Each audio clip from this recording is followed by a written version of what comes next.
The essay that got me into Ateneo with 100% scholarship.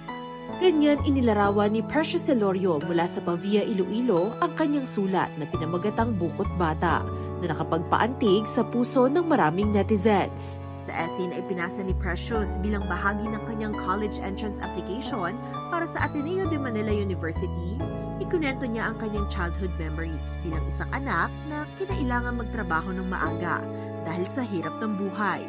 Imbes na umuwi agad pagkatapos ng eskwela para makipaglaro sa mga kapitbahay, manood ng TV, o gumawa ng assignments, dumediretso si Precious sa palengke para tulungan ng kanyang ina sa pagbebenta ng buko juice.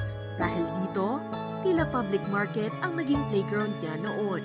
At first, hindi talaga siya nag-sink in na iba yung childhood ko sa kanila kasi I grew up parang exposed sa ganyang environment. So, parang na-realize ko lang siya during elementary. Hindi naman siya naging big deal sa akin noon kasi at the same time, na-enjoy ko rin naman yung time doon sa market.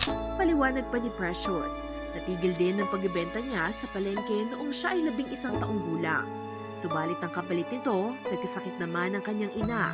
Nagkaroon siya ng komplikasyon sa kanyang digestive system na nagresulta ng permanent damage sa digestion.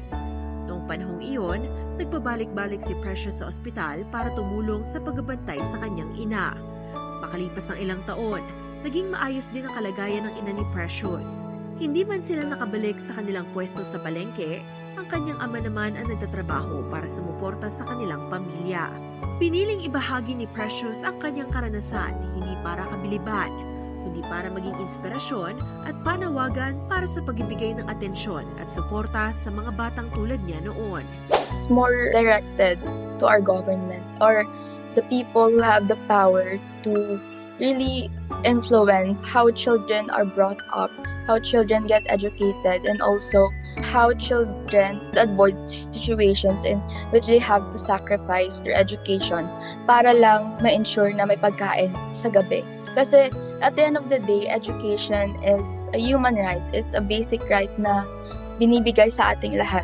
So if that right is not granted to us, mas accessible sa atin, so maybe there's a problem. Bukod sa Ateneo de Manila University, nakapasa rin si Precious sa iba't ibang eskwelahan tulad ng University of the Philippines Visayas, De La Salle University Manila, at West Visayas State University. Hindi pa man niya naibabahagi kung saan niya balak mag-enroll, pangarap niya ang maging psychologist balang araw. Ang payo na iniwan niya sa mga kabataang may kaparehong karanasan, huwag sumuko para sa magandang kinabukasan.